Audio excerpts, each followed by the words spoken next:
Hello, Giants fans, and welcome to a new edition of the Valentine's Views podcast here on Big Blue View Radio. Please like, share, and subscribe if you're watching us on YouTube, and subscribe wherever you listen to podcasts across the Big Blue View Radio network. All right, this is our Monday show, which means that it's almost free agency time, and here to help me talk about the Giants and free agency coming up is Kim Jones of Newsday, who I don't think we've had on the show before. Kim, thanks for hopping on. Of course, Ed. Yes, we've had many conversations, but I guess not on Zoom. Not on Zoom. Nope. You usually sit what, three seats over from me in the media room. So yes. yeah, so we're both trying to tune out the noise. oh, there's no noise. There's no misbehavior in the Giants media room. There are no loud people. We're not going to throw anybody under the bus and name names, are we? No. But hey, I do appreciate your hopping on, and did want to really kind of dive into free agency here. With teams able to negotiate with players here this week. Saquon Barkley as well as anybody, in among the media folks, that cover the Giants. Your thoughts on where Saquon's heart is at this point? Does he really want to stay, or in your mind, is he just going to take the best offer and feel like it's time to cash in?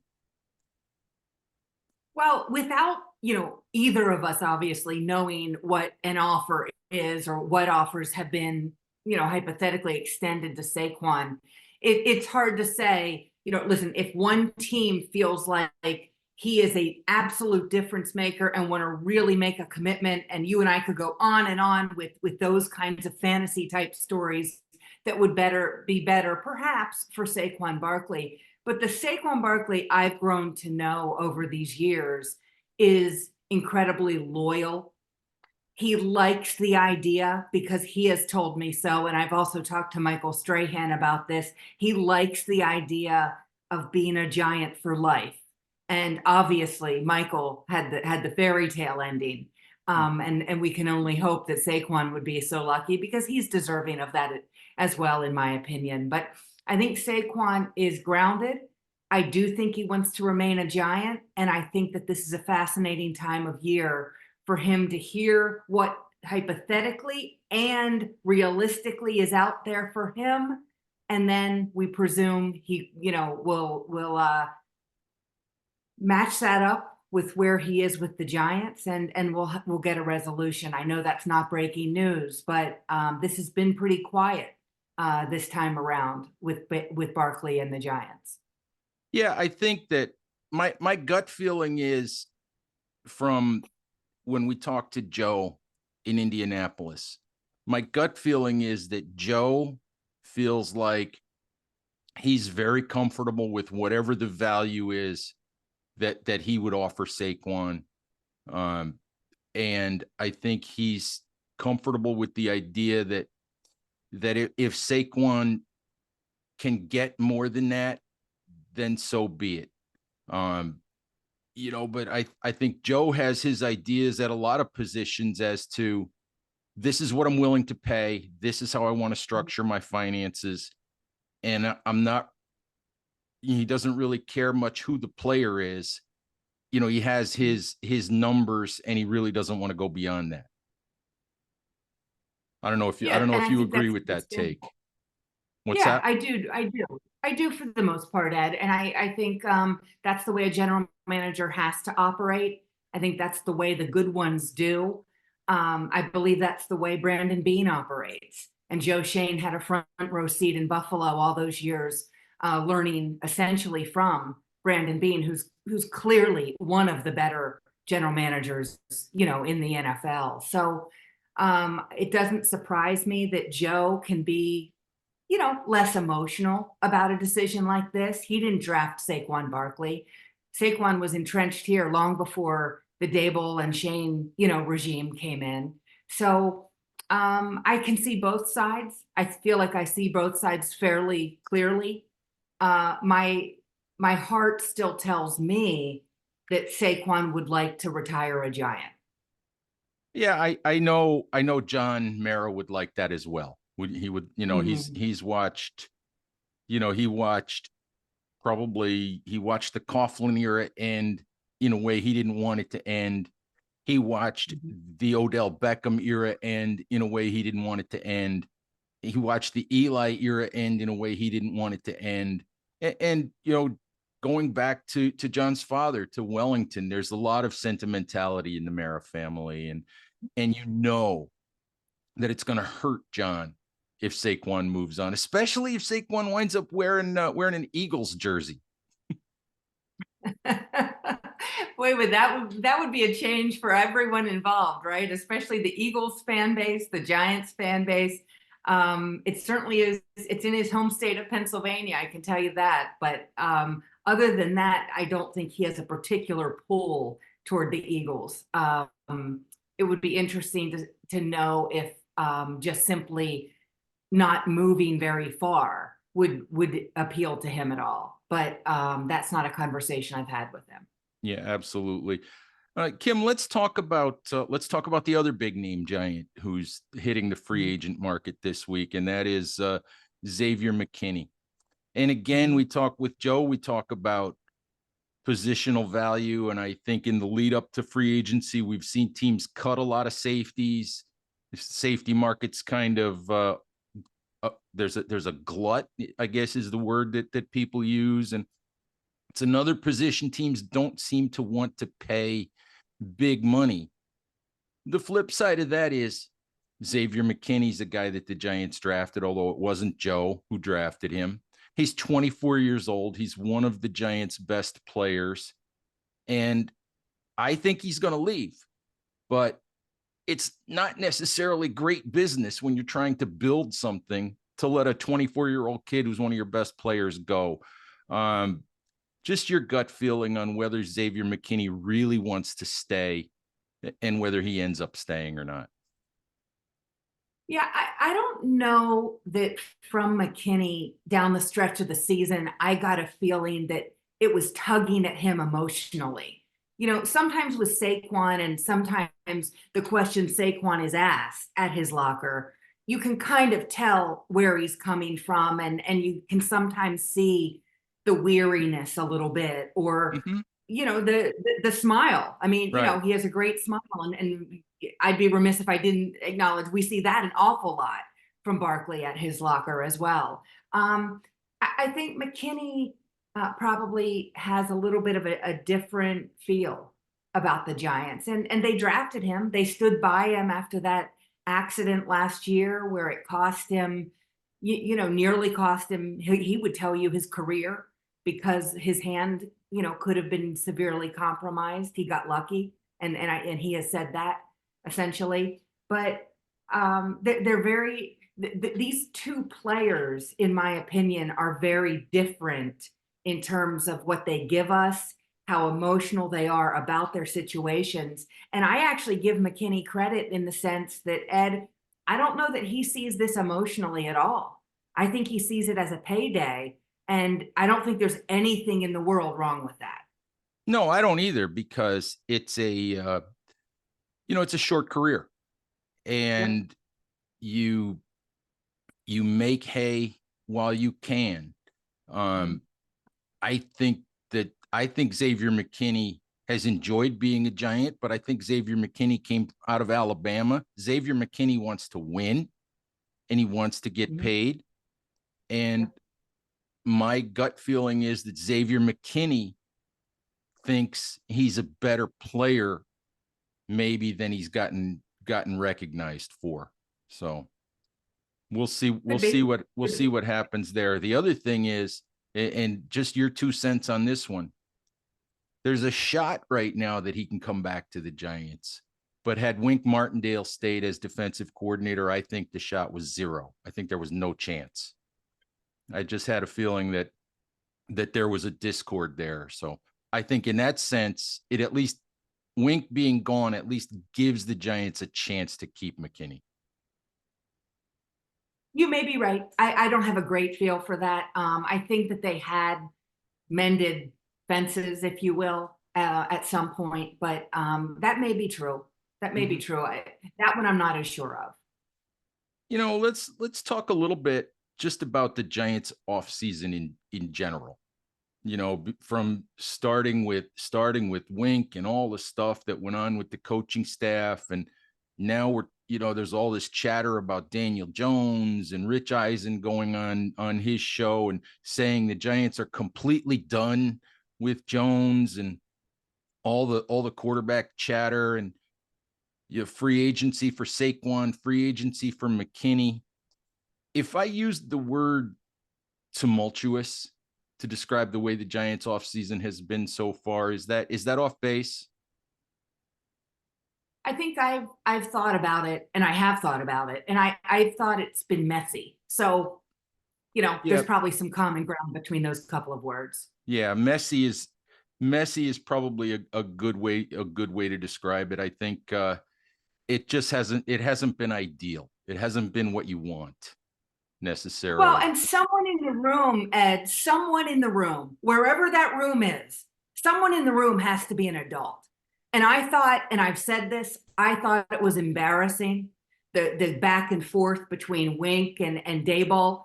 And I probably I don't have a side in this, but Daboll and Shane are the two who are remaining.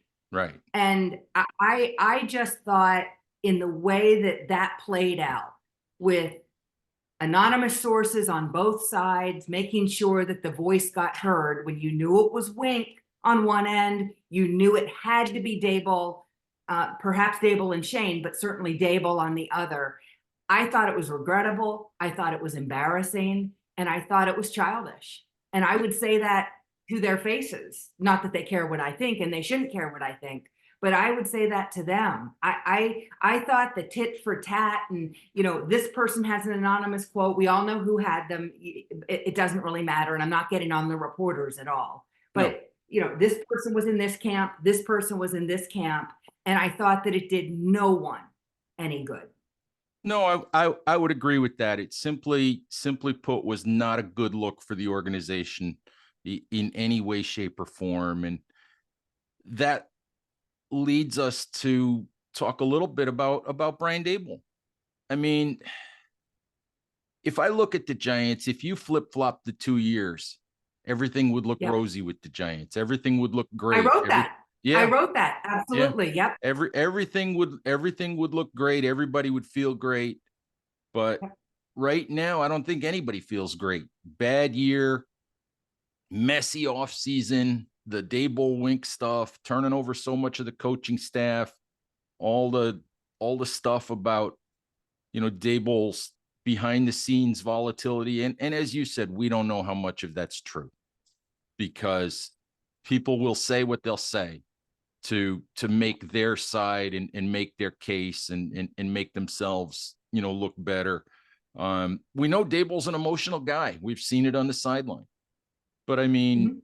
I mean, just in terms of entering year three, I mean, how much pressure is he under? And in your mind, how much of that is sort of self-inflicted, if there is any pressure? That's a good point about the self-inflicted. I, I think there's always pressure, Ed. This is going into year three. Uh, this has not gone well. The first year did. The last two have not, as you noted. Um, there just seems to be what I perceive as a disconnect from the Brian Daboll I got to know in Buffalo to the one that I see now. Now, in fairness, while I was in Buffalo a lot, I wasn't in Buffalo every day. This season, I was with the Giants pretty much every single day. So, that may be sort of explaining why I feel this way about Daboll now. I don't think anything has happened that they can't come back from, that they can't build on and be better. I don't think they're at that point at all, but I don't think they want to take too many more steps in that direction. You know, Mike Kafka is coming back. We haven't talked to him, of course, so we don't know his feelings about coming back, and we don't know if he'd share his real feelings with us anyway, because he's pretty good at being a poker player when he talks to us.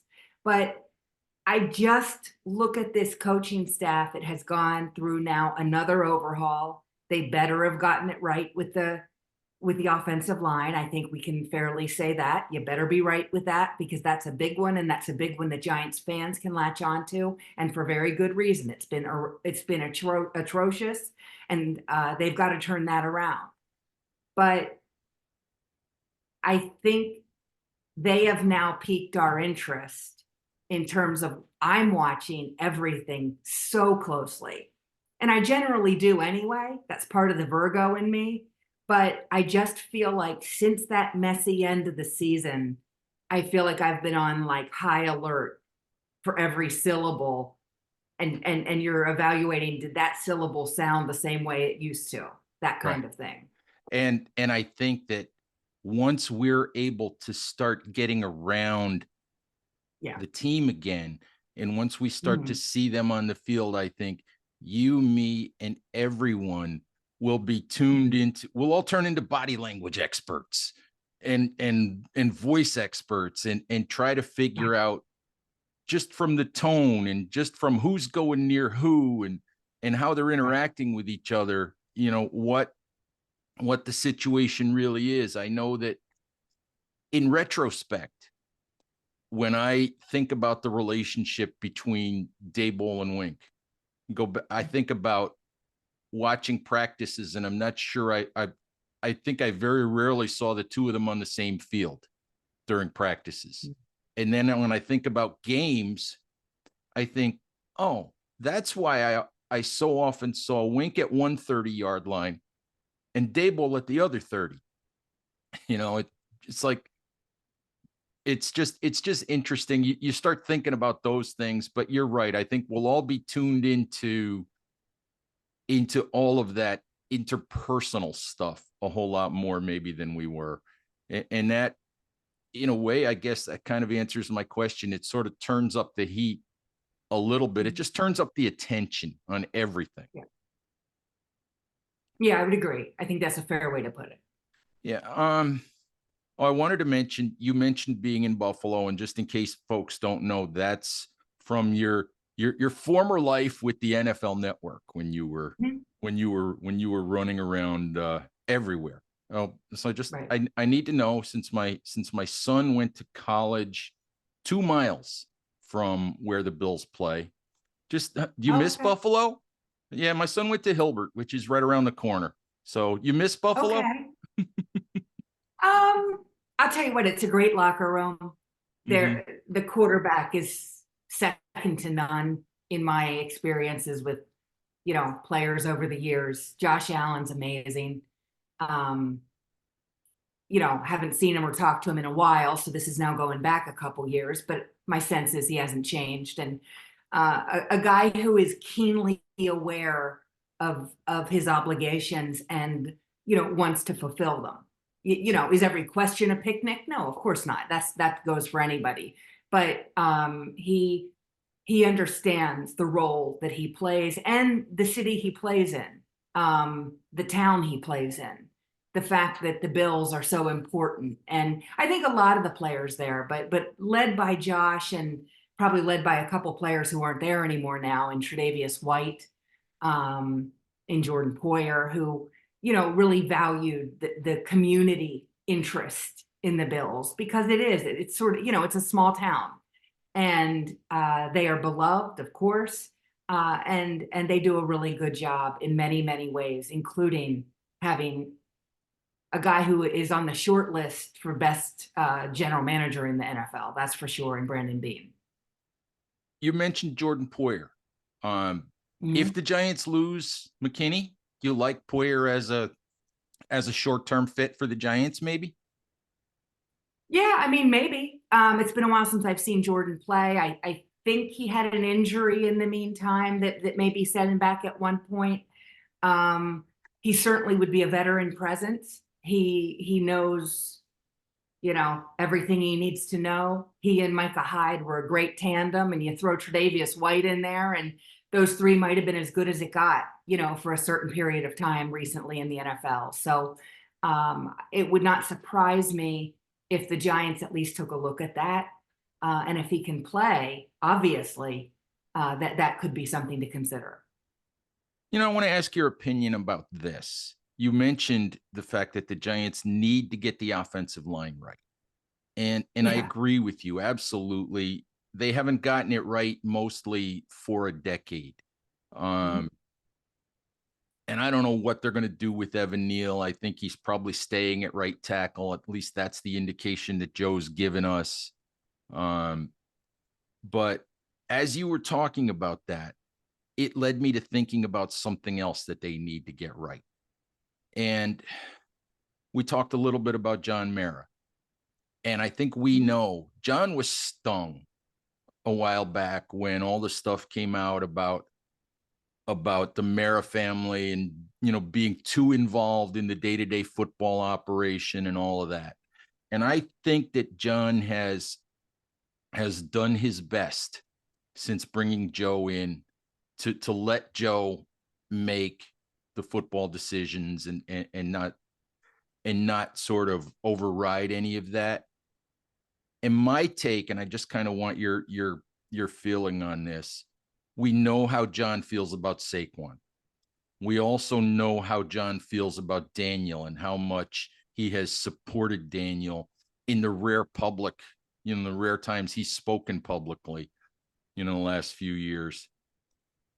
My take is that in allowing Joe to do his job, if Joe decides to move on from Saquon and Daniel, John will let that happen.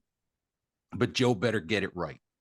He better get it right, because to me, if he doesn't get it right, those are the kinds of things that could lead to a new GM coming in here. Just your thoughts on that. I think that, I think the Giants are at a point where they've got to start to get a whole lot of stuff right. They gotta roll whatever the dice is most favorable. They got to roll that a couple different times. This has not been, a journey of glory since they took over. The first year was great. The first year was terrific. And as you noted, and as I coincidentally, I've written, if they were reversed, this would be a complete non-story, Ed, and we would be talking about, them moving right along and ascending, and this, this group is set, and here we go. It didn't work out that way, and it seems to not work out that way for the Giants these days. Why? I don't know. I wish I knew, some of those answers. But when you take over a team like the New York Giants, have some success, and then it falls apart, the fans are going to mostly remember what you did lately. That's just human nature. And lately hasn't been good at any level for the New York Giants. And you could talk about someone not liking the way they treated Saquon. And I mean that both ways. There are some Giants fans who are ready to say goodbye to Saquon. There are other Giants fans that I hear from occasionally who, think he should be able to stay, and he's been a great representative. In different ways, both could be true. Right. Sometimes relationships in anything do run their course. But for the New York Giants, I think this is a vital season. I was thinking about that the other day when I was in the car. This is a vital season, in my opinion, for Shane and Dable, and to get it right and to not have some of what I consider to be embarrassing episodes and that kind of thing. Listen, we all screw up sometimes, but some of what we saw at the end of the season certainly could have been avoided. That really stuck with me, and that's why I brought it up now twice. That's not the way. That's the way teams that the Giants used to shake their head at Hmm. operate. That's not how the Giants have generally operated. That's a really good point, Kim, because there was a point in my life before I covered the Giants, and I grew up as a kid. I grew up as a Giants fan. I grew up sitting on Sunday afternoon, sitting on the couch with my father watching Giants games, and the Giants were awful. In the late '60s, early '70s, they were awful. By halftime, my father had muttered so much and he was so disgusting that he would leave and go out in the garage most of the time. But there's a long period of time, after George Young took over the Giants, where the only time the Giants were on the back page of Newsday or the Daily News or the Post, the only Giants stories on the back page were about football, were about what they had accomplished. And it's not necessarily that way anymore. And that, I know that the media is different, and with social media and all that, but that's not necessarily a good thing. There's a whole lot of off the field stuff that gets talked about with the Giants now, and that's not great. Yeah, and that's the world we live in. You know, Mm-hmm. my guess is the Jets certainly feel the same way. Any big market team probably feels the same way. Even some small market teams might feel the same way. But um, you know, and some of that has been seemingly by design. I mean, the players do have more of a voice now. The players do have more of an opportunity to talk about what they want to talk about with the media in their locker room and those kinds of things. So, I enjoy a lot of that. I enjoy trying to get to know the players a little bit. It's not easy anymore. No, it's not. Because they're busy, they're here, they're there. We get a certain amount of time, and you hope that your guy that you need to talk to that day comes into the locker room. Absolutely. Last thing, Kim, I wanted to ask you. You mentioned, your view of how important this coming season is for the Giants. And Mhm. there's been so much chatter, and I've done a lot of it myself, about the idea that the Giants need to prepare for a post Daniel Jones era. And so much chatter about the Giants drafting a quarterback this year, a quarterback who may not play while Daniel Jones plays in 2024. Mhm. Just your view, on how, um, you know, on whether the Giants can afford to do that. Can they afford to take a quarterback who might not be the answer in 2024, who might not help them win more in 2024? Well, they can do it. Um, they certainly can do it. If you're telling me that Daniel Jones ends up, getting healthy, getting back to where he can play competitive football games, and he, plays out the season while the youngster watches, I do think the Giant fan may not love it, but I do think there would be an appetite for that fan to say, okay, but change is coming. We're just not going to rush the young quarterback into it. And I Right. think the Giant fan, for the most part, could accept that. Absolutely. I think as long as it looks and feels better than it did a lot of last season and the first part of this off season. Yeah, and part of that, the injuries that they had early on, I would one of the things I would have done, and I certainly would do it now if it hasn't been done. I would tell my offensive tackle to never again try to run down a blocked field goal in the first quarter of the first game of the season. That could have been as pivotal as any play, if you think about it, that the Giants could have had, good or bad. That one had the most destruction added onto it because Andrew Thomas is that important to that offensive line. Yeah, not to mention, you're absolutely right about that. And I have no evidence of this. I haven't talked to Graham Gano about this, but we know that Graham ended up, missing half the season with a knee injury. And there's part of me that wonders if Gano initially hurt his knee on that play too, chasing down, trying to chase down the block. I mean, we don't know how he hurt his knee, but you're absolutely right. That play couldn't have been more disastrous for the Giants. It not only cost them Andrew Thomas, to me, it revealed some of the flaws in the way they built that roster. Just because you wound up with they wound up with a backup guard trying to play left tackle. And that just can't happen again. If they get into an injury situation, that can't happen again.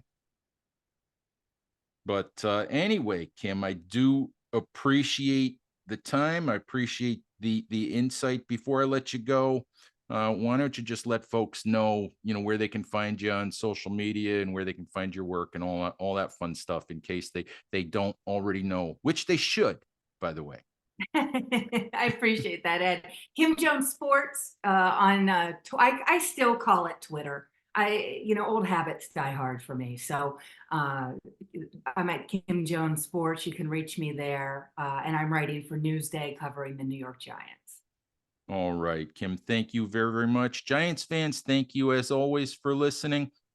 Please stay safe out there. Take care of each other, and we'll talk to you soon. Bye-bye.